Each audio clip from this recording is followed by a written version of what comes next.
it's not your fault. It had always been made out to be a personal failing on my part, some character flaw. I'm lazy, I'm stupid, I'm gluttonous, I'm slothful, all of the above. But it turns out I'm none of those things at all. Once I'd found out what worked for me, I'm just away. Welcome to the Flippin Health Podcast, where we turn medicine on its head, flip it upside down, shake it all about, and see what comes out. We're going to challenge convention and change medicine for the better.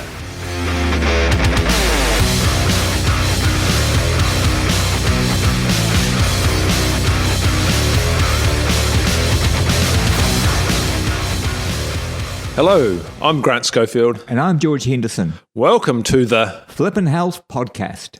We're here with Brendan Breed. Hi, Brendan. Just tell us, can you just introduce yourself, name, what you're doing? Sure. My name is Brendan. I work in IT in Dunedin is where I'm based. And I've been happily doing that now for about 6-7 years, I suppose. Done a few things before that, but that's what I've been doing with my days as of late. So tell us about your life. How did you how did you get up to where you're up to? Because I know you've got a big interest in nutrition and lifestyle at the moment, but how did you get there? Yeah. Well, how long have we got? I mean, we can go right back to 1978 when I was born. I was a big baby, and I joked to people 9 pounds 6 ounces, and just downhill from there. You hear all these stories about how people will grow up seemingly healthy, and then they'll start to put it on as they get old. The whole middle age spread. I heard once that the definition of an adult is someone who has stopped growing up and started growing out. But I was never one of those people. I never fit that definition because I was always growing out for as long as I was growing up. So even back in the 80s when I was at primary school and in those days, there weren't very many fat kids, but I was one of them. And so I stood out like a sore thumb in those days. And I copped it all, from all the kids and so on, all the names and stuff. I never got beaten up, to be fair. All I got were the names and all that sort of thing. And it cuts pretty deep though, right? It does. When you're a kid, that sort of thing bothers you. You just want to, all you want to do when you're young is you just want to fit in, be normal, make friends, hang out, do whatever. But there was something so visibly wrong with me very clearly. And I didn't understand it, but there was no shortage of advice coming in from anyone, who wanted to help. And back in those days, it was all about eating less and moving more. The low fat thing was at its peak. We're talking mid 80s at this point. You had aerobics on TV. You had jump rope for heart. The skipping rope exercise campaign you had in schools, and it was all just about eating less and moving more. And were you making a bit of an attempt at that even as a kid? Well, yeah, I mean, not directly as such. It was just, whatever I do, I'll try and eat healthy. What do people say is the definition of healthy food in those days? And it was all low fat. So, it was low fat milk, green top milk, all in the house, all while growing up. I practically lived off green top milk, blue top. Not a chance. All those little things. No butter, because that's the worst kind of fat. Margarine was in. Just all those little things. We're paying attention to all the studies in the news about, what's important for this and important for that and all that sort of thing. Were people raising your weight as an issue, or did your parents talk about that with you, or did you talk about it with them, or was that ever discussed? Well, I'd go to them in tears about it once or twice. Yeah. But they weren't really able to help me any more than anybody else. It wasn't really a fun time in that respect. Not to say that my childhood was completely miserable, but whenever I had to sort of go outside and play in any sort of group activity, I wanted to be able to play rugby and cricket and whatever other outdoor sports. But after a few years, I just couldn't keep up, and so I began to fall away. And I used to hang out with those popular kids, and we sort of drifted apart because I just couldn't keep up with them anymore, all that sort of thing. Just to confront that a bit more, something that has stuck in my mind for a couple of years. I was counselling a young boy and his mother about diet and whatnot. It's a 12-year-old boy, and he was pretty big, to be fair. Yeah. And I said to him, do you think much about your weight? And he sort of looked at me and he goes, well, what do you mean? I was like, well, do you just sort of worry about it or think about it? And then literally tears started running down out of one of his eyes just involuntarily. And he goes, "Oh, yeah, I do actually." And I was like, "What do you mean?" He goes, "Oh, I think at about 99% of the time I'm awake." Yep. And when he left, I cried. And I see a lot in my day-to-day work. We don't talk about it. We're going to hurt their feelings, but these kids are. Yeah, I can totally relate. That was very much my experience. You know, I can remember walking to and from primary school. I'd look down at myself. The uniform was like shorts all year round. We wore nomads in the wintertime or Roman sandals in the summer. You know, I'm looking down. I'm thinking to myself, you know, here I am. I'm carrying all this fat. If what everybody says is true, if I just need to eat less and move more, then I should just be able to stop eating and live off the body fat that I'm carrying. That was this dream scenario. But I couldn't reconcile the fact that whenever I tried to do that, I would just get hungry. And when I get hungry, I want to eat just like everybody else. But I couldn't figure it out. Why is it that I get hungry when I'm already fat? And getting to that point, and you know, those thought processes when you're sort of 10, 11 years old, it's just tragic that anybody of that age is having to grapple with an issue like that. And everybody was so insistent that whatever the problem was, it had to be my fault, because this was advice that worked for everybody else. So whatever was wrong, it was with me. It was on me. Ouch. And I had to carry that. So I very, very easily identify with the story that you gave before. When I was 12, you mentioned this guy was 12. 12 was about when I saw, when I had my first appointment with a dietitian at the local hospital. I don't remember whose idea that was, except that it wasn't mine. Yeah. But at the same time, I'm like, well, you know, maybe she'll have some more advice for me. This is sort of early 90s by now, I suppose. And I remember going in and sitting down, and this lady she introduced me to this poster on the wall, and she made it out like this was my new best friend. It was a great big poster on the wall, and it was called the Healthy Food Pyramid. and she said, look, see right up there, see right at the top, that's fat. Okay, if you're fat, it's because you're eating too much of this. You need to get rid of that, and you need to be eating lots more of these fruits, veggies, and grains that take up this whole bottom section. And I'm thinking, well, I kind of sort of am, because when I was thinking about the sort of food that I would eat when I was of that age, I would have, a bowl of cereal with some milk on the top, low-fat milk, obviously. Nuke that in the microwave for 45 seconds on high, spoonful of sugar to make it palatable. I might then have some toast after that if I was still hungry, and usually I was. Lunch would be sandwiches, whatever.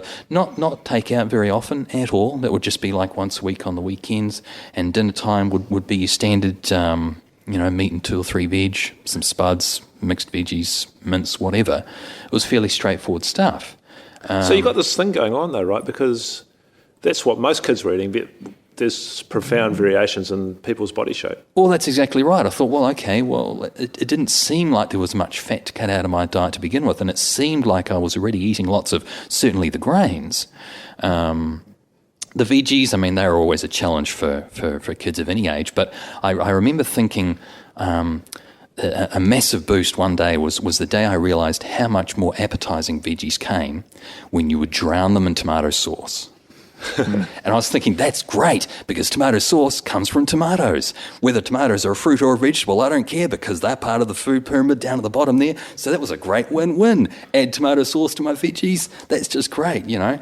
But it didn't work. And then it was the turn of the dietitian at that point to be like, oh, well, you must be cheating. You must not be doing what you're saying. You know, I'd be weighed, and it just didn't work. And that wasn't a fun old time either. But we went through all of that, and no success there either. And then how did you go through teenagers, then eventually became an adult and whatnot? Well, at that point I was thinking, well, if the dietitian isn't going to be able to help me, then nobody's going to be able to help me. And I decided at that point, by the time high school had come around, that this was just the way I was always going to be. I'm going to be fat forever, and there's just nothing anybody can ever do about it. So I decided that that I would learn to live within my means. I would focus on the things I was good at in school, things like the maths and the science, and I would just have to tolerate as best I could the physical education and all that sort of thing. I certainly, never really played any sports beyond the odd spell of backyard cricket in the summertime, but that was about all I could manage. And it was really just learning to live within that at high school, and then beyond that later in life. I thought, well, it still didn't make full sense to me, but I thought, well, the food pyramid is the food pyramid, so I'm going to follow that as best I can, just focusing on eating lots of grains and as little fat as I could. But I would never consciously go on a diet, because all that ever did was make me hungry, and I just would never be able to sustain that. So it was really just about learning to live within my means, and moving on beyond high school, it then became a question of, well, what can I do with my life if I'm not really capable of doing too much in the way of physical activity? And that's what ultimately led me to a job in radio. So I was an announcer for about 7 or 8 years after I left school, with a couple of different stations. And to me, that was the perfect job. The perfect job for someone in my position. I'm horribly overweight. I left high school, I would have weighed about 120 kilos, and I'm about 17. But I'm hiding away in a radio studio by myself. I'm talking, but there's nobody there to see me. And you've got the radio voice. I have something resembling a radio voice, yeah. So this was fine. I could just talk. I could, push buttons, play music by myself, and nobody could see me. They could hear me. That was fine, and I was happy enough with that. For the most part, things got a little bit trickier again a few years after that, when I got into the breakfast show, because at that point I have more of a public profile, and so I start seeing my mugshot on the newspapers, and I'm needed for broadcasts out and about, and people are starting to see me, and they're a bit surprised and undoubtedly disappointed. But nobody would ever say it, but you have that feeling when you're of that size, you're out and about and people look at you, and you just feel that sense of judgment, that stigma. Whether it's meant or not, it's what the person feels, because that's what I felt in that position. And I wanted nothing more than to just be back in the studio doing my own thing, hidden away where no one could see me. And that was enough to keep me going for about 6 or 7 years, and then I gave that up and moved to Christchurch to do something else. I basically had enough of radio at that point. I'd done everything in radio. I'd done announcing at all times of the day and night. I'd written and recorded commercials. The only thing I couldn't do was sales, because I clearly wasn't sexy enough for sales. I basically ran out of things to do there, so I went on and did something else. And that was when I moved to Christchurch to study IT. And when you continued to put on weight, were you about the same as when you left school? It was a slow progression. When I left school, about 120 kilos, and I remember I was quite late at getting my driver's license. That was a couple of years after I'd left school. I was still announcing. And so I would bike to work and back every day. And one of the reasons I put off getting my license, because I thought, well, that's going to mean I'm not going to be exercising so much, so the weight's going to come on even more. And I was right.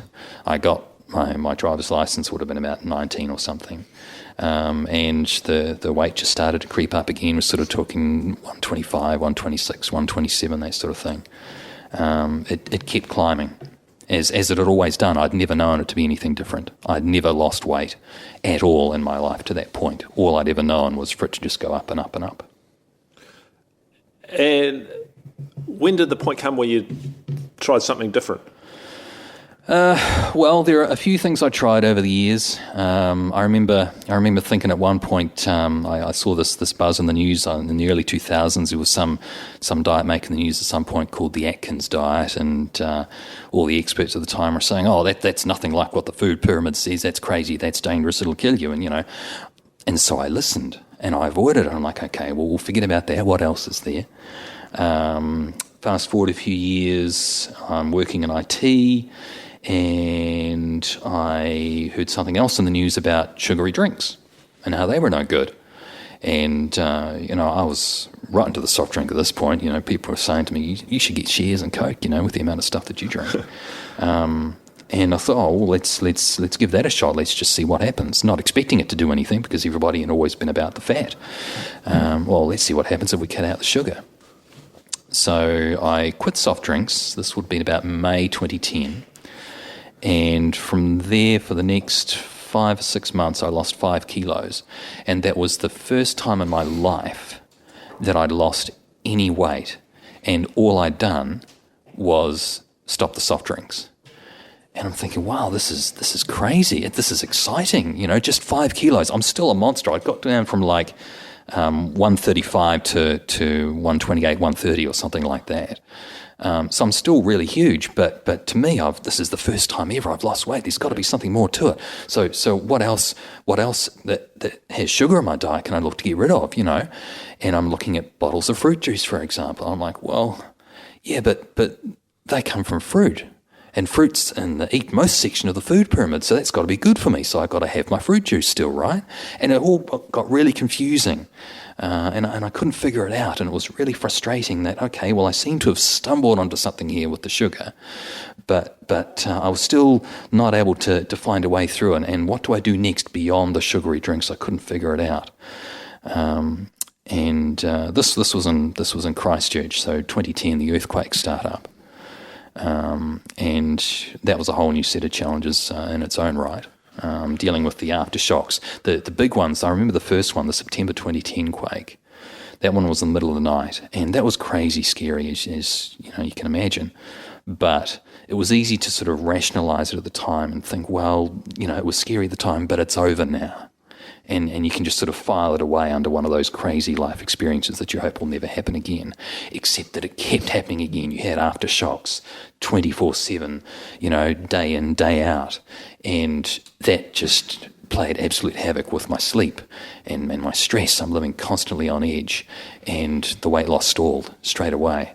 And I'm like, what's going on here?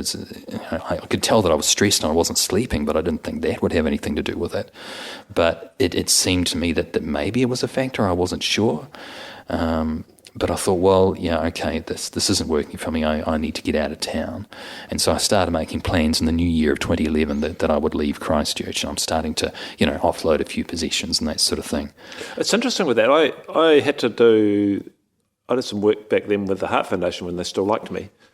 And they just wanted to do something in Christchurch. They felt they should have some presence. So we did a sort of health and wellbeing post-quake. And I was interested in aftershocks, so I went and sort of Googled academic papers on similar earthquakes around the world and the sort of amount of and duration of aftershocks that you would have. Yeah. And I identified a couple in South America with sort of similar situations, and they had experienced some 7,000 aftershocks over a period of about 3 years.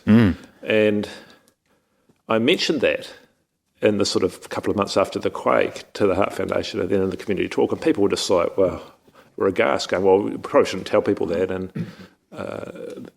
but that's the way it played out.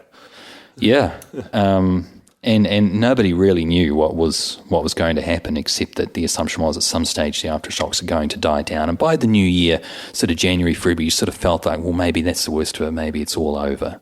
And then, of course, the February 2011 quake happened, and that was a whole new experience again. And I knew as soon as that happened that was it for me. I wasn't going to handle it anymore. The aftershock sequence had effectively been reset, and the last 5 months with the stress and the sleep deprivation had been so bad I couldn't deal with that anymore. So I got out of Christchurch. I hitchhiked out that night.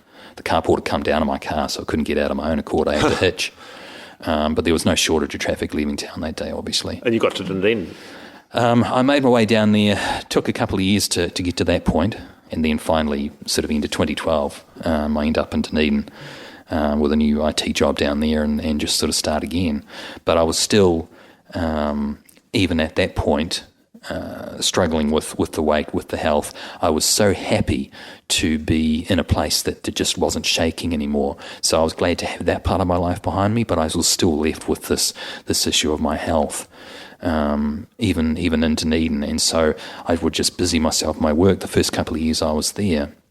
Then was sort of getting up to about 2014, 2015, and at that time I was at my heaviest. I'd peaked at 137 kilos, which is 302 pounds. And by this time, I was starting to pick up a few other symptoms as well. So I was having... Well, that's astonishing, because I'm looking at you now and you're just a sort of middle-sized, average guy off the street. The size I am now, what I weigh now, I'm mid-80s. This is about what I weighed when I was in my early teens. I haven't been this small since I was about 13. And it's mind-blowing. I'm still getting used to it. But yeah, I was a long way from being where I am now back in 2015. And I was having all these other issues with the breathing. I was developing this chronic sort of chest pain, and every now and then that might sort of pick up a little bit. Certainly when I was exercising would hurt a little bit more, but I just sort of felt, there's something not quite right there, and maybe I should go see someone. And so I saw someone, and they said, you started to pay a visit to the ED, so I went there, and they run some tests, and they can't really find anything. My BP's pretty much normal. My cholesterol is only marginally elevated. My blood sugar is only mildly elevated. Aside from the fact that I was visibly very, very fat, there apparently wasn't really anything all that much wrong with me, except that I felt this pain. So, okay, well, here, have some ibuprofen and go home and rest for a while. And the ibuprofen was great. It was worked wonders for the pain. I thought, okay, well, that's awesome. That'll see me right. And then I ran out of ibuprofen, and the pain comes back.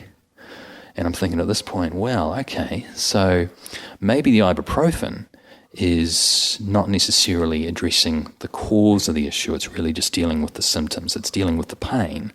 But if there's something else going on that's always going to cause me pain, I don't want to be living on ibuprofen my whole life. And as I'm sort of thinking at this point, I'm in my mid-30s here, is this how it all starts, where people sort of start to become dependent on living on meds for the rest of their life?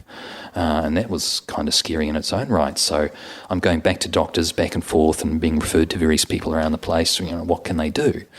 But the big revelation came one day when I realised, when I started walking to work again, this is sort of as a last resort, I have to do something with myself. I'm thinking this is crazy. So I started walking to work again. This would be about Easter 2015. And over the course of the following 6 months, I lost another 5 kilos. And I'm thinking, okay, well, this is sort of like the sugar episode of years past. It's nice, but I need to be able to explore this further. And maybe this is my solution. Rather than diet my way out of this, I can just exercise my way out of this. So I'm like, all right, deep breath. Let's go make an appointment at a gym.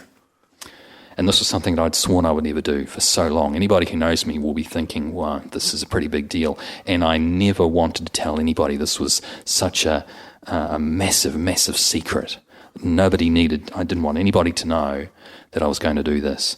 So I went in and I made the appointment with the gym, met the manager guy there, sat down, and I sort of told my story. I've been overweight my whole life. I've been trying to follow the food pyramid. Nothing seems to be working. I've got chest pains. But I have been walking, and that's been helping a little bit. So I figure I just need a membership. Am I right? I'm thinking, I'm the easiest sell ever. I'm selling myself. He doesn't need to sell me anything.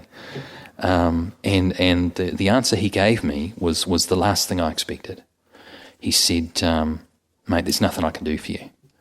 I could sign you up, and you might lose, say, 10 kilos or so if you come here regularly as part of the subscription, but you're not going to sustain it.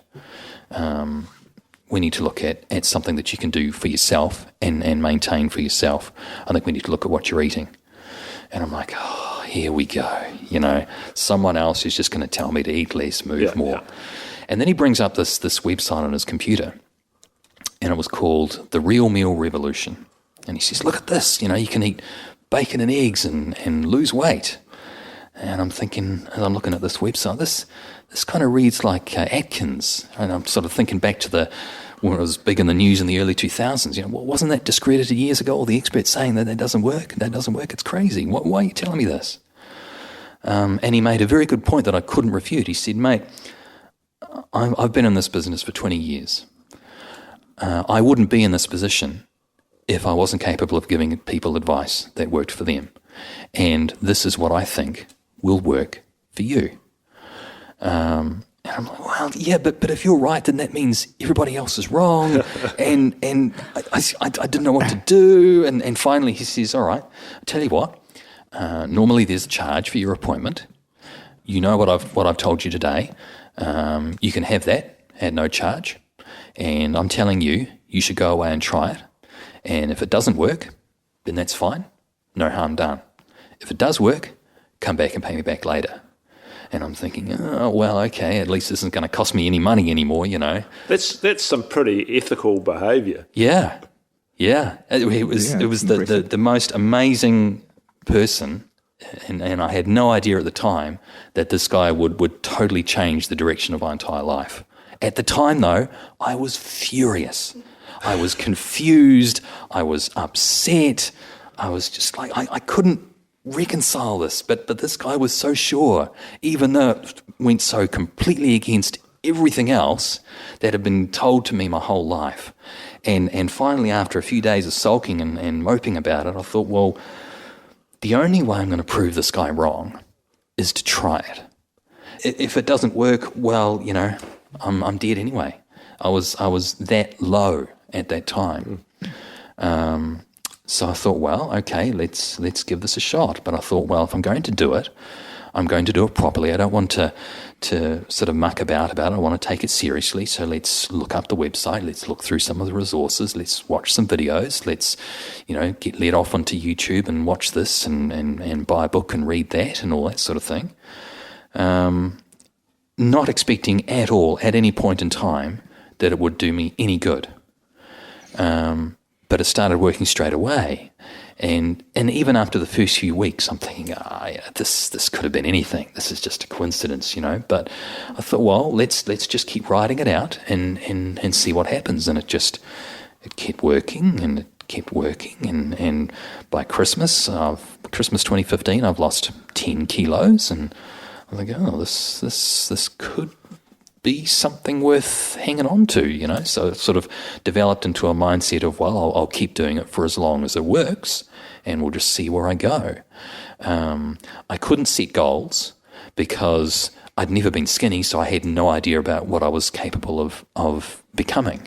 So I just thought, well, let's just keep on doing it for as long as it works, and it just kept on working, and it never stopped. So you chucked out the sugar, the grains, the starches, and gone essentially on a very low carbohydrate diet? Ultimately, yes. But I didn't go cold turkey because I didn't want to feel like I was putting anything to waste. Because my cupboards were still full of bread and jam and all that sort of thing. So I still had I still had a lot of the bad stuff, but I would gradually introduce the new stuff as I would learn more about it. Because at the beginning, I didn't really know what was low-carb food. You know, what is it that I'm supposed to eat? So I had to give myself the time to learn about the various options. So it was a gradual transition over the course of a few weeks. And just not to waste, you ate through the jam sandwiches that you had on hand sort of thing. That's basically it. And so I thought, right, well, I'll run the bread down, and once it's gone, I just won't buy any more. And I've basically got until the bad stuff has run out for me to figure out some good options.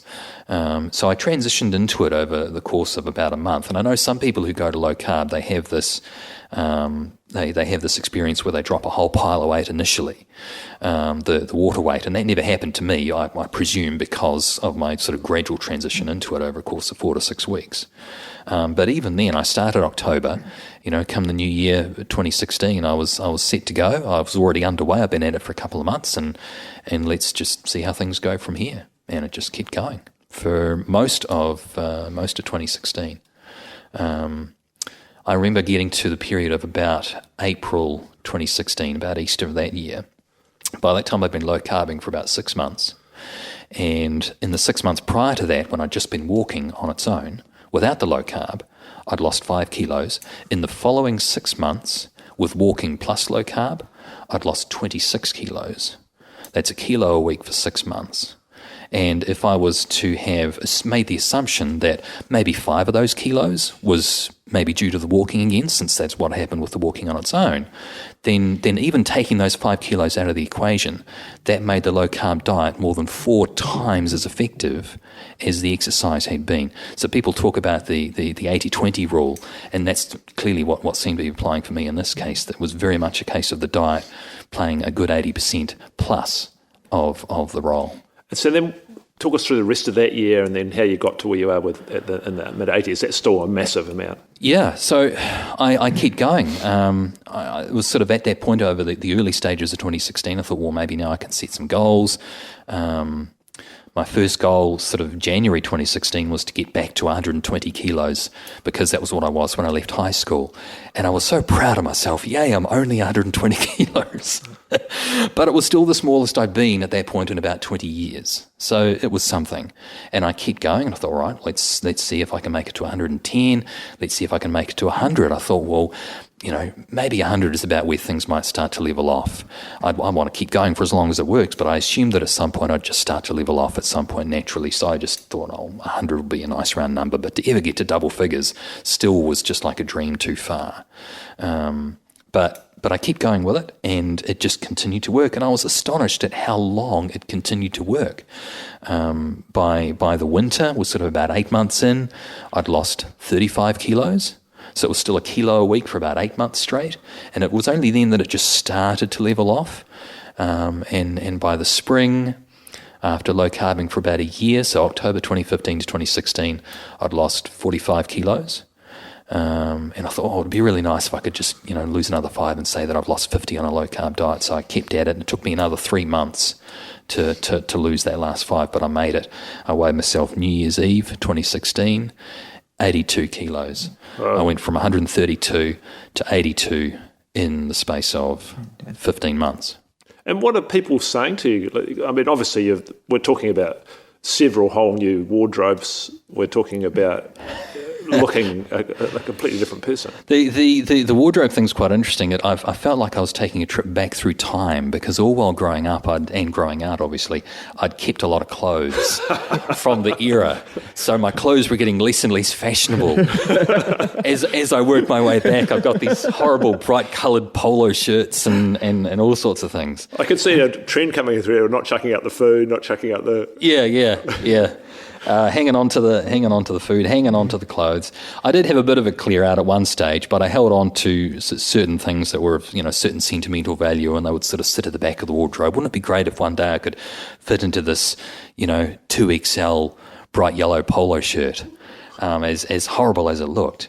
But not only did I get to that, I actually got past it. It's too big for me now, which is just mind-boggling. And in the end, I have had to replace my entire wardrobe. The only thing that I've held on to all of these years that I still am able to wear today, is my dressing gown.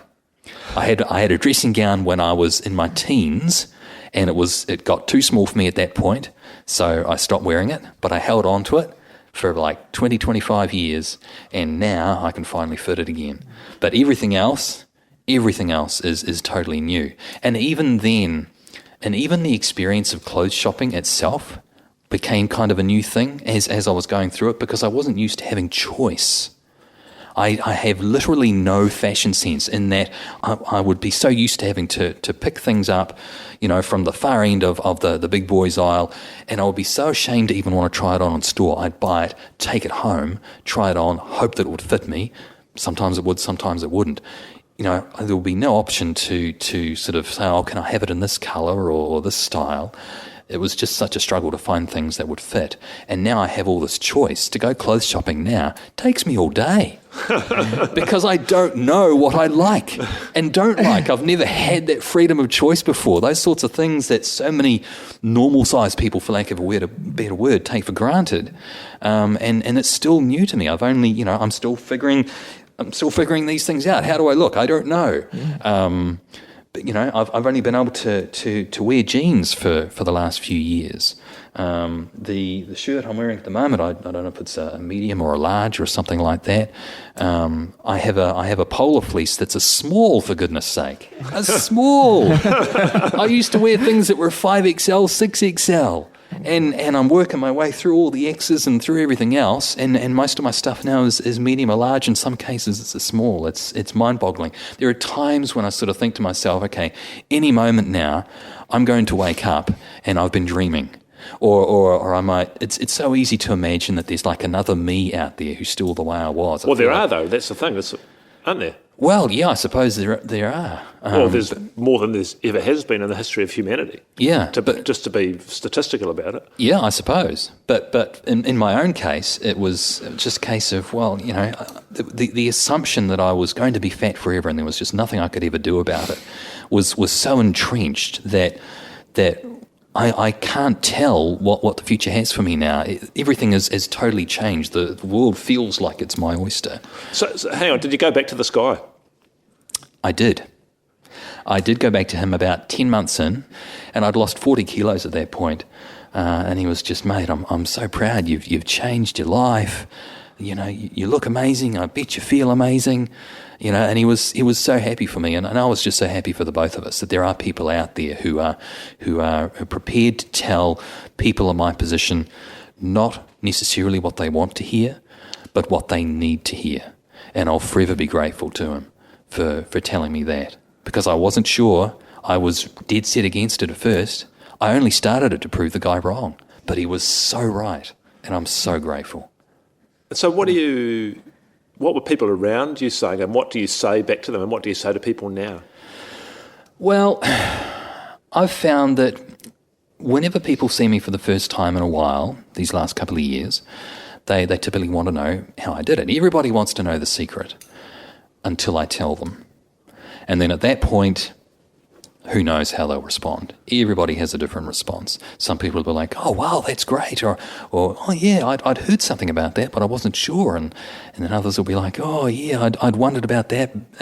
But you know, I have a fear of missing out, the FOMO factor, you know, fear of missing out. I would miss my pasta. I love pasta. I love bread. And I'm like, well, I love those things too, but they don't love me. You know, and I have experimented since what happens if I do try a couple of things, and every time I do, the weight comes straight back. So it's a really dead set thing for me. There was no willpower required at all once I'd convinced myself that it was going to work. Once I'd realised that this was something that was going to work, I didn't need willpower. Because were you dealing with hunger? Did your perception of hunger change? All the time. Your relationship with all hunger? the time. Before I'd started low carb, I had a massive hunger issue. And it was something that I struggled to grapple with for so long. People say, oh, just eat less. But I just get hungry. Oh, we'll just go hungry. Well, that's no way to live. Yeah. You know, if a normal-sized person is hungry, they want to eat. Why, you know, if I get hungry, I want to eat. It's not fair, you know. But yeah, the hunger was such a big thing, and it was one of the little rules that I'd actually set for myself when I started. Okay, if I'm going to do this, yes, I'm going to look out for low-carb foods, but I'm also going to eat as much of them as I want. I don't ever want to go hungry. And I was so sure that when I set that rule up for myself that I was guaranteed to set myself up for failure. Because nobody can eat. You were trying to fail. Almost, in a sense, because I wanted to prove this guy wrong, you know. So, all right, let's do this low carb thing, but I'm going to eat as much of it as I like because I hate being hungry, because I'd always been hungry. So let's go for it full throttle, but at the same time, I'm going to never go hungry. So I would still have, like, you know, 2 steaks a night or 3 chicken breasts or whatever crazy sized meal until I was full. But it would have been about maybe 3 or 4 months into it, about February, March, I suppose, 2016. I was having lunch at a cafeteria one day, and it's a buffet place. It's all you can eat, which is perfect for someone who never wants to go hungry. So I'm having my lunch there, and I have my one plate, and I go to get up for seconds, and I'm like, hang on, I don't know that I need another plate. What's going on here? The hunger seemed to be resolving itself of its own accord, and I had no idea that would ever happen. The idea that I could actually eat less and lose weight, but that's what everybody had always been saying. But what they are sort of expressing it to me is they said it in such a way that I needed to eat less up front and that I had to go hungry. But it wasn't so much about eating less, it was about changing what I was eating to such an extent that the appetite was somehow, magically at this point, I still didn't understand it at that time, it was able to resolve itself of its own accord. It was very gradual, but it did happen. So you're an intelligent sort of systems-orientated guy. Yeah. At what point did you start to get more deeply into the biology of this and understand what insulin resistance was and glycation and oxidation? And it was really what I wanted to understand because, I'm working IT. I have a sort of a problem-solving mindset with my work. And I'm thinking, well, what's the deal here? And I start to dig into it. So I start, looking up online. I was directed to the very first YouTube video that I ever watched on the subject was by Dr. Sarah Hallberg. Reversing type 2 diabetes starts with ignoring the guidelines. It was her famous TED Talk.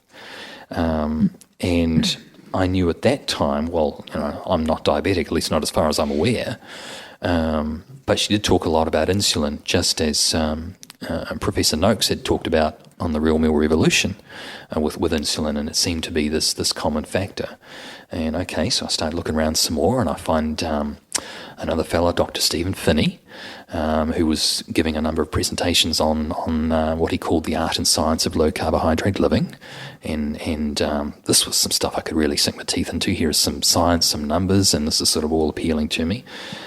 So I got that book and I read it, and I just sort of got drawn into it. Really, this idea that low carb works not so much by encouraging you up front to eat less, but by changing the nature of what you eat to, in effect, almost then enable you to eat less. So it's not so much that eating less is wrong, because calories are still a factor. It is possible to overeat on any sort of diet, but it's so much harder to do so on low carb, or it's so much easier to do so when you're not on low carb, whichever way you want to put it. So it was really over the course of the journey that I wanted to learn more about, what foods to eat, what not to eat. There are variations of the diet that talk about, and I'm sort of coming back to Atkins here, having an amount of carbs per day that you would eat, whether it's 20, 30, 40, 50 grams of carbs per day. And I didn't like the sound of that because I didn't want to feel like I was imposing any sort of limit. I didn't want to feel like I'd reached a daily quota and then I would go hungry. So I took a slightly different approach to how I would limit my carbs, and what I did instead was I learned how to read food labels. And I looked at the column on all the cans or packets or whatever that says the amount of nutrients per 100 grams. And I thought, right, instead of setting myself a daily limit, I'll set myself a carb limit per 100 grams. And that would allow me to still eat to satiety, but without me having this arbitrary daily limit. What if I have a slightly carby breakfast and then does it mean I have to go hungry at dinner time? Well, no, as long as I'm sticking to this limit of what's on the label. So, what was the limit? What was the limit? Well, the limit I first set for myself was 10 grams per 100 grams. And I aspired eventually to get myself down to eating nothing that was any higher than 5. And I'm mostly able to do that now, but there are a couple of exceptions. Like macadamias, there's a brand of macadamia nuts that I love macadamias. I never used to eat nuts because that's high fat, but I discovered macadamias, fell in love with them. They're about 7 per 100, at least in the brand that I get, but the fat content is so high that I can excuse that. So I do make a couple of exceptions, but I try to eat not so much to a daily limit of carbs, but to a limit of carbs per 100 grams of whatever it is that I'm eating. And if there's anything that doesn't have a label, like your veggies or whatever, for example, I can just look them up on Google. There's numbers online everywhere.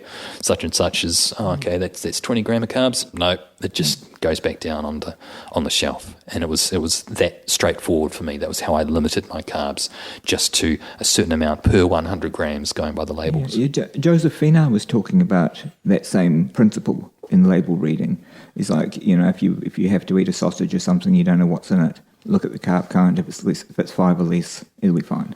It's exactly right. Yeah. And so Joseph Finner's a Tongan man in South Auckland who's got pretty much an identical story to yours, except for he was probably closer to 200 kilos, and his wife had died of breast cancer, and he had 5 kids, unemployed, and a different thing. But he's ended up teaching his doctor about low carb, and the whole practice has turned that way because of... My doctor wasn't too sure about it at first. He sort of thought, oh, well, we'll see how it goes. And, okay, I'm losing a little bit of weight. It was at that point, after a few months, because I'd heard about how the relationship between obesity and diabetes, and I was worried maybe I'm diabetic, but I didn't want to get tested straight away. So I waited a few months. It was about 6 months after I'd started low carb, and I went to my doc, okay, can I get tested for these things now? And he was like, sure, and my A1C came back at like 30, 31 with the new measure, which is about 5% by the other. Perfectly normal. And that was great. He was a little bit concerned about my LDL cholesterol, though. That was something that, but he let his eyes convince him. What he could see that I was losing the weight, and he decided that was more valuable than being concerned about a number on a lipid panel. One thing I've noticed about my GPs is that they're actually a lot more kind of reasonable about things like lipids. If you're in the middle of a process like weight loss or chemotherapy for something, that it is pretty widely known that will affect that will cause temporary changes, and so which is a good it's a pretty good policy to take, that if your patient's doing something that's necessary, don't worry too much about the markers. They could change during that just as a function of it. So right. So that's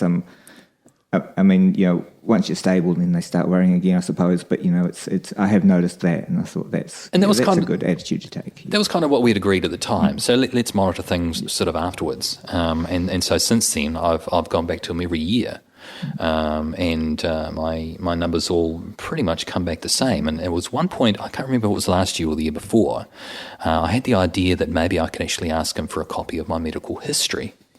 To see what numbers that might have been taken while I was still really big, because nobody had really told me what they tested me for whenever I was getting checked out at the docs or at the hospitals. I'd seen various doctors and so on all the time and been tested for various things, but nobody had ever really come back and said to me, "Oh, you've got a problem with this." It was just, "Oh, you're just really fat." But I've actually got them here somewhere. My triglycerides were 1. My HDL was 1.18. My LDL was 2.4. That's not too bad. So overall, they would have been reasonably happy with that. That was a number of years ago. And people might consider that to be kind of average. Well, what they are, as of last year, my trigs are 0.6. My HDL is 2.2. My LDL is 4.1. And on a standard lipid panel, that comes back with a mark beside it. That's higher than all the HH, that sort of thing, high, or whatever it stands for. But it wasn't actually until I found an article, I think it was actually on your blog, profgrant.com, about the trig to HDL ratio. Yes. Yeah. We've done a bit on that, haven't we, George? Yeah, and this is an ongoing story, because the triglyceride to HDL ratio really changes the meaning of the LDL level and tells you whether it's a problem or not. It in effect predicts the particle size, doesn't it? There's that inverse relationship. Yes, it does that, but I think there's more to it than that. It's also indicating your insulin level, which is indicating how likely your body is to kind of use the LDL in bad ways, and it's because when the triglyceride to HDL is low, there's no difference between the last paper I read just yesterday was one where the cutoff was 4.40, so people above or below 4.40 on LDL. Well, if they were in the low triglyceride to HDL group, it made no difference to their risk, whether they were high or low LDL. It made no difference to their risk of heart attack. Now, that was only looking at heart attack, not looking at other conditions, probably other causes of death. Mortality would be reduced in the people with the higher LDL under those circumstances. Right. From what we've seen in other... It's interesting that when we talk about the trig to HDL ratio and what is it that makes triglycerides and HDL so important, and I'd already done a bit of reading to this point about this concept of metabolic syndrome, and now you have these 5 factors, and anybody with 3 or more can be considered to have metabolic syndrome. So to go through the whole 5, there's abdominal obesity, obviously there's blood pressure, blood sugar, triglycerides, and HDL. Those are the five. And what's interesting is that LDL is not one of those. So many people obsess about, the LDL possibly being a bit out of whack. But when everything else, so many of these other factors, each of which are known to be individually far more important, are looking so much better, is it worth looking to lower that LDL at the cost of everything else? It seems to me that, there's still a bit of catching up to do in some circles. And there's also the basic mechanism for all of those metabolic syndrome factors, which is carbohydrate controls all of them. Pretty much. Yeah. As far as I can tell. They seem to affect different aspects of metabolic syndrome in different people to different extents. So for me, as far as I know, I was never diabetic. Or maybe I was, but I've since reversed it anyway. I'll never know, but at this point in my life, what's the difference if I'm eating low carb? It certainly affected me visibly, very visibly. My blood pressure was only ever slightly elevated. I think the highest it was ever measured was like 145/90, but it's totally normal now. My early cholesterol readings were considered sort of okay, and now my trig and HDL are pretty much top of the class almost. So what are you making about the whole ongoing debate? Because in public, for public health and nutrition, and then advice that is given to individuals about how to lose weight or manage their diabetes is still massively controversial. Yeah, I think personalised nutrition is very, very important. Whatever the standard guidelines may be, I don't really think they're any good for anybody beyond just being a starting point. And if they don't work, and they may very well work for some people, maybe the standard guidelines are an improvement on what some people are doing with their lives currently. But when they don't, I think the big mistake, at least in my experience, has been to just double down on those guidelines. You just need to try harder. You just need to follow them more closely and things will be okay. But when things clearly aren't okay, at some point there needs to be recognition of, okay, well, what else could there be? We need to look at alternatives and just be a bit more open-minded as to other possibilities. Is that going to happen? Well, I'd like to think it'll happen one day. I think the key thing to seeing real meaningful change at a policy level will be when people involved in applying that policy or implementing that policy or delivering it become personally affected by these sorts of issues. And the example I can cite there would be in the UK, the Deputy Labour Party leader over there, Tom Watson, I think is his name. He's lost a similar amount of weight that I have just by going low carb, and now he's all in, and he's hanging out with Aseem Malhotra and so on over there, talking about how awesome low carb is, and I think once we start to see a bit more of that, when people at a personal level, the people in the right places, when they sort of become directly affected by these issues, but they're able to figure it out for themselves, that I think's when things will really start to take off. All right, let's talk about the health coaching work you're doing. Yeah, so the health coaching thing came about very organically. It was a matter of people hearing about what I'd done, and they're coming to me of their own accord. And I'm thinking, well, if I'm going to be doing this, if people are coming to me anyway, let's formalise it. Being aware of yourself and Karen and everybody else through What the Fat and the Facebook group and so on.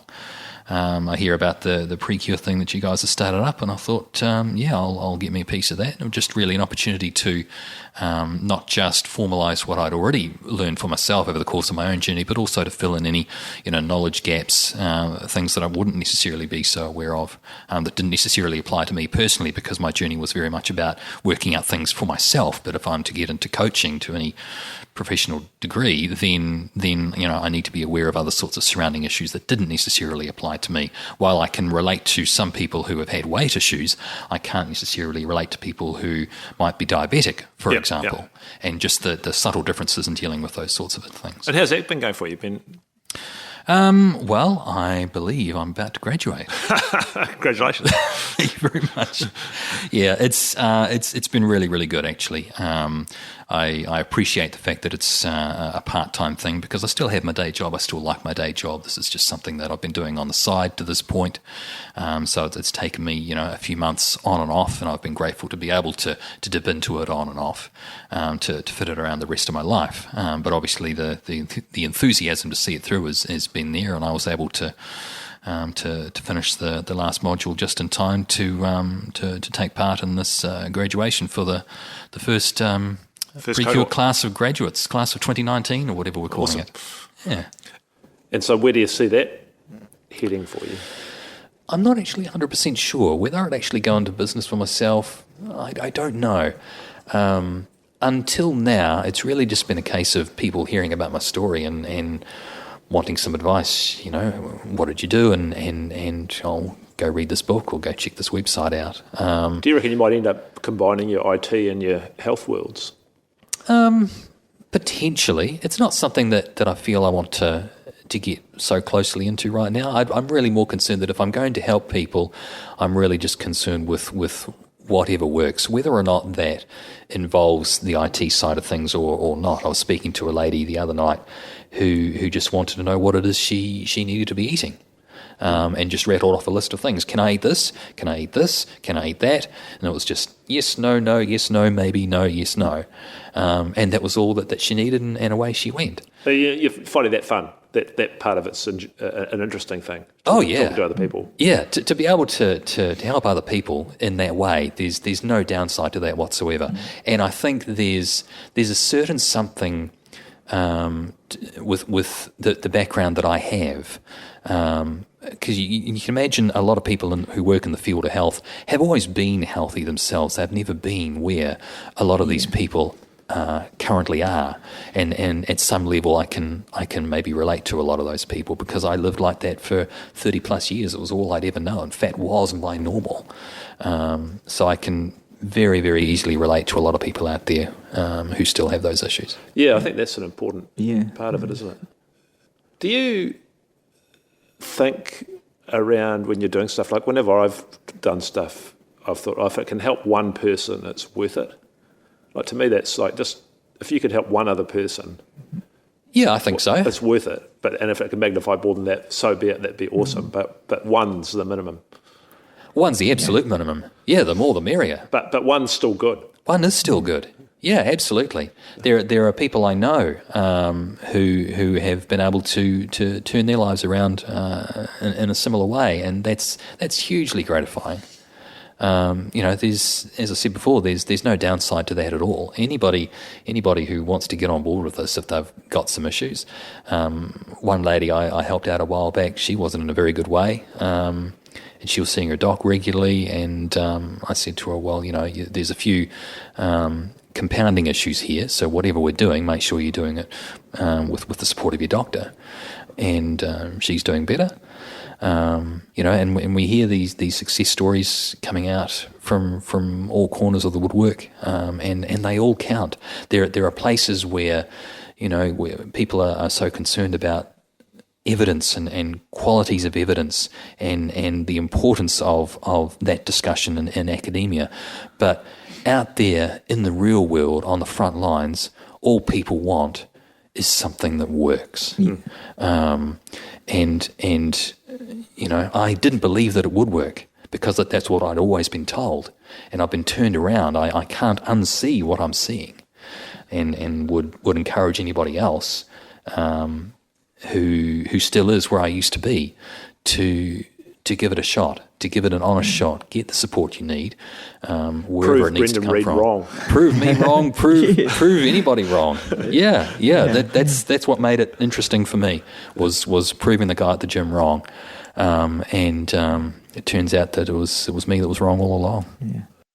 So, Brendan, I have a personal question to ask, and you don't have to answer this if you don't want to. But the question is, often when people lose a lot of weight, they're left with excess skin, and sometimes they have surgery to make that fit. Did you have any experience like that? Yes, I did actually. I did get my tummy tucked about a year ago now. Actually, last winter. It was something that was kind of a secondary thing that I thought I'd go through with. It was very much after the fact. Obviously, after I'd lost all the weight, I wanted to prove to myself that I could keep it off. I'd heard that nobody wants to cut you open unless they're sure that you're not going to regress. You're not going to put the weight back on. I'm not likely to get pregnant anytime soon. So I wanted to give myself time to prove that I could maintain what I'd lost. And then I went and saw somebody. And I was thinking, maybe there's not much there to get rid of. There was a bit around the belly area, basically, that was just sort of a bit unsightly. And I probably could have learned to live with that. I mean, I would far rather have continued on with that than with the way I was. Yeah. So it was very much a matter of perspective here. But I thought, well, why not? I inquired about costs and all those sorts of things and the feasibility and what sort of operation would be good for me. Would it be lipo? Would it be a tummy tuck or whatever? So I got looked at and they decided that, the tummy tuck would be the way to go. What even is a tummy tuck? What actually happens? I mean, you have to give us all the gory details, but what goes on? The idea of a tummy tuck is basically liposuction with a few extra steps, as I understand it. So lipo, they'll suck a bit of excess sort of fatty deposits that just are particularly stubborn and you can't remove them or whatever. A tummy tuck sort of goes a little bit further again, where not only are you removing excess skin and lumpy fat or whatever, but you're also tightening up the abdominals underneath. So in my situation, given that I've been overweight my whole life, my abdominals had actually split down the middle by a few centimetres or something apparently, and that's not what they're normally designed to do. They ought to sort of stay fairly close. So I would always be left with a stomach that were I to put the weight back on, it would come back on very easily, shall we say. I would never have the sort of perfect shaped body. Not that it was ever my aspiration, but things would just be left hanging a little bit unless I were to address them so a bit more deeply. They cut you open and they physically sew your abs back together, sort of thing. They cut me open basically hip to hip, and they'll tie the abdominals together down the middle, and then they will lay the skin basically down over the top of your belly and cut off what's left over basically, and then sew you back up. And so that got done last year. I did it over the winter because there's a long period of recovery where you can't really move too much, although you're supposed to be walking and that sort of thing as much as you can. But most of the time involves a bit of bed rest with the knees bent because you can't really straighten your body too much because you've been made really tight around the front. So do you reckon it's worth it having gone through it? For me, I feel it was, but I think it's very much an individual choice. Obviously, if you're one of those lucky people whose skin just snaps magically back into place. And that does happen with some people, does it? It does, yeah. And some people have observed that it tends to happen a bit more when they apply a degree of fasting to the regime, as opposed to what I was doing, which was just eating low carb without really. Oh, so sort of the autophagy of nutrient stress, sort of you end up eating up those cells or something. Yeah, there is an idea sort of out there that that's supposed to be a factor, and that people who do the fasting can sometimes see better results with the way the skin comes back. But I hadn't done that at all. And I've still got a few dimples around the place, but the stomach was the only one that really affected me practically. I wanted to be able to just tuck a shirt in, I'd fought so hard to get everything all sorted out as best I could, but that was just this one piece that I just wanted to get right if I could. And I would have been okay with it if they'd said no, it wasn't worth it, but they said, oh yeah, we can do that. That's pretty straightforward. So yeah, it makes a difference to me when I heard about the abdominal split. Yeah. Did that put you at risk of hernia? Was that how that would work? I'm not 100% sure. But it was really just about the muscular wall, if you like. They didn't go through the muscles at all. It was more a case about, they were already open, and it was just about bringing them back together again. So I've got 5 questions I want to put to you. Sure. And they start pretty broad. The first is about the health system in this country and beyond. What's good about it? I think the health system is very good at treating symptoms. You present with some sort of symptoms, like my chest pain, for example, take some ibuprofen and go away. And it works for as long as the ibuprofen is on tap. Anybody presents with any sort of condition, okay, let's treat that condition, we'll make you better, whatever. Thanks for coming. See you later. And I think we're very good at that. We come up with all sorts of medicines and treatments and pills and that sort of thing to treat any sort of symptom that people might present. But that's not always necessarily the same thing as dealing with the underlying cause. Which I suppose ties into what I presume is your next question. Well, what don't we do well? What don't we do well? And I think, it really is sort of thinking about, well, what's actually causing that. You can give somebody a pill to, for whatever, but if there's something else that's actually driving that condition, all that's doing is alleviating the symptoms. They might feel comfortable on a day-to-day basis, but the biology under the hood is still not right in some way, and if that's not being looked at more directly, then that's the real issue. And sometimes I think it would be worth us looking a little bit deeper as to what's actually the reason for this, and possibly a few other things at the same time. There could be some underlying cause behind all of this. Let's just go. Why don't we look at that? Are we not curious, or are we just? Well, I would like to overwhelmed. I would like to think there's a degree of curiosity, but you talk about overwhelmed would be a good way to put it. It seems to me every time I checked into the ED for my own chest pains at the hospital years ago, it was always packed. The hospitals are always full. You hear about it on the news every winter, people with flu and whatever other bugs going around, people getting sick, people getting ill. The health system is a very big system, and it's having to deal with a lot of issues that a lot of people are dealing with. So I think overwhelmed is a good word to use to apply to the system. I think a lot of research these days tends to go into looking for genetic, air quotes, causes, end air quotes, and of conditions. But I take it that your genetics haven't changed in the last 10 years? As far as I know, I'm still me. Yes. Your epigenetics may have changed. My parents are the same. Well, the idea of genetics, I read a little bit about that in art and science, and how they talk about how certain genes and things can be switched on and off, or whatever, which sounds kind of fantastical when you first read it, but come to me with a better idea. Is there something to this? Let's look at it. Yeah. Why not? So I think we've talked a fair bit about this, but let's just summarise it quickly. If you think about it on a daily, weekly basis, what are the major things you do for your health? Well, primarily it's the eating, no doubt about it. I obviously eat a lot less now, but it's because I changed the diet, and that's what's enabled me to eat less. So I don't have breakfast anymore. Yep. Most days anyway. I'll mix it up, but usually I won't have any breakfast, and I'll just have something at the buffet. Typically for lunch, it'll be a plate of meat and veg of some description, and then something similar when I get home.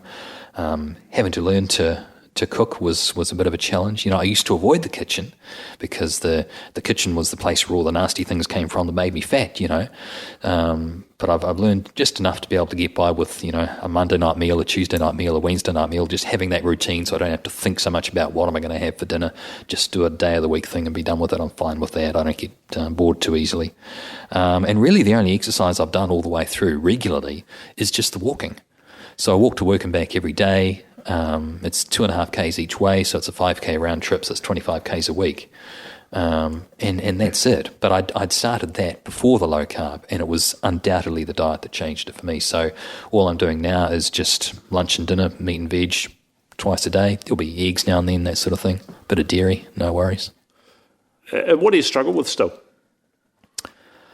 What do I struggle with? Probably the biggest thing would be the odd social situation. Not that I get myself into many social situations, but every now and then you're at a do and there'll be food around, and just have some of this. Try some of this. You won't mind. It won't do you any harm. Whatever. treat yourself, you deserve it, or whatever. And I just have to politely say, look, I'm sorry, I can't. It's not to the point of an allergy for me, but I like to think of it as just an intolerance. If someone is gluten intolerant, then people are accepting of that. You just can't have gluten.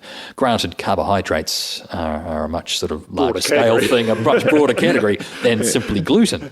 But the principle is the same. If I am effectively intolerant of carbohydrates, then I just need to avoid them in just the same way that gluten intolerant people avoid gluten. Same deal. So that's just kind of the mentality I take, and people seem to be accepting of that. So that's just kind of how I deal with that.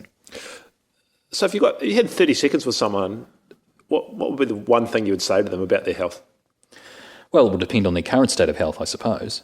But if they had a lot of weight to lose and they'd had it all their life as I had, I think the first thing I would put to them was that chances are, contrary to what I've been told to myself my whole life, it's not your fault. It had always been made out to be a personal failing on my part, some character flaw. I'm lazy, I'm stupid, I'm gluttonous, I'm slothful, all of the above. But it turns out I'm none of those things at all. Once I'd found out what worked for me, I'm just away. And really to just drive home the importance of getting the right information and not being afraid to discard the old information, even if that's all you've known for so long, to just try something different, especially if what you're doing now is not working. Do you... I never get up the guts to do this, and I'm not even sure it's ever appropriate, but you see someone, you're sitting around the airport or next to someone on a bus or something, and they've clearly got a big weight problem, and you don't know them. And I think I know where you're going. The answer is no. No. I have never, and I don't see myself ever. If people were to come up to me and say, people that I know might come up to me and say, hey, you look great, what's going on? And I'll tell them. But I don't feel it's appropriate for me to say. There could be all sorts of reasons why they've got some visible issue, maybe it's something with their thyroid or whatever. You just never know. And the other thing is, it's not just a case of the people that we see wherever we go, airports, whenever, that obviously have this visible problem, but you have the flip side of it as well, this concept of TOFI, thin on the outside, fat on the inside. The problem is so much bigger than what we can just see. There are people who outwardly look perfectly healthy, and we obviously don't go up to them and tell them, hey, you've got a problem. Why should we do that with people who visibly do? Because of course they know. Of course they know they've got a problem. Because point. I knew all along that I had a problem. I just didn't know what to do about it beyond what everybody was telling me. So there's a slightly alternative angle on that I was thinking about, because it works well for me, is that I never raise anything with anyone like that, because that clearly would be inappropriate. Of course. But the good thing about doing something, and I guess what you're doing now with your qualifications and my job, is I'm reasonably outgoing anyway, so I just try and strike up for conversation with anyone. I quite enjoy that. And if they ever ask me what I do, then I can go, I'm a professor, I study nutrition. And then that just opens the door, and often that leads to a discussion about different things, or not. Yeah, sometimes I can get into conversation. I was at a wedding a few months ago, and I sat next to a lady that I didn't know, and just comparing plates, and I noticed that she was not eating the potato. Yeah. You don't eat the potato? And she's like, no, I'm low carb. And I thought, you and I are going to get along just fine. Yeah, absolutely. And you did. And we did, yeah. Yeah, right. So we compared notes, and that happened another time at a conference I was at. I sat next to a dietitian, actually, and our plates were very different. And that was sort of, again, what led to the discussion being brought up, and you've got a lot of meat on yours, and you've got a lot of veg on yours. Oh, well, turns out she's vegetarian. Yeah. Obviously it turns out that I'm low carb, but she was good about it. She was, well, whatever works. It's not, in her case, it wasn't that she had any sort of ideals against meat or anything. It was just what worked for her. She just doesn't feel like she responds as well, and that's what works for her, and this is what works for me. And I'm like, great. It doesn't have to be. There's no, people say there is no one size fits all when it comes to diet, and I totally agree with that. It's just about whatever works, and if you want to do it vegetarian, then go vegetarian. I like my meat, so I'll have my meat with it. Where the opportunities present themselves, if it comes up naturally, then I'll do it. But I won't look to push it too much. And so, how do can people read more about some of your story and that sort of thing? Well, my weight loss story is on the Diet Doctor website, dietdoctor.com.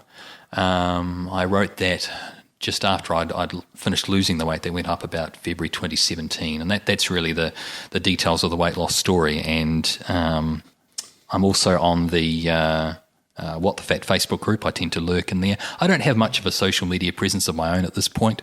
I'm happy to mostly keep to myself, but I do like to chime in every now and then on the What the Fat Facebook group. That's been a good group, actually, because of the community's sort of grown to the extent that it actually, there's so much knowledge in there of people's journeys that mostly people know more than. Yeah, it's amazing who you discover, who you can find, who emerges with some interesting advice on any sort of issue relating to low carb and wellness in general. Brendan Reid, thank you so much. Thank you. Thank you, guys. It's been a pleasure. Calling all GPs. Are you frustrated about not getting to the root cause of your patient's condition? Feeling discouraged or too focused on medication-only treatments? Poor diet contributes to more disease and death globally than physical inactivity, smoking and alcohol combined. Join PREKURE's world-class researchers and medical professionals in this 1-month online course, The Therapeutic Benefits of Low Carb and Keto Nutrition. Get the latest science and clinical trials in the field. This course is endorsed for CME points by the Royal New Zealand College of GPs. Enroll now at www.prekure.com. This podcast is brought to you by PREKURE. Prevention is cure. If you enjoyed this podcast, please like and subscribe. If you know someone who could benefit, please share it with them. Together, we can change medicine for the better. Change medicine for good.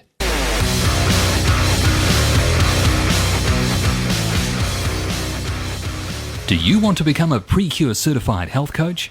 If you want to support people in making the critical lifestyle changes to dramatically improve their well-being, this is for you. If you want to feel inspired and make a difference in the world, then this is for you. Enroll today and be a health coach in 6 months. Find out more and register at www.prekure.com. The world needs more health coaches.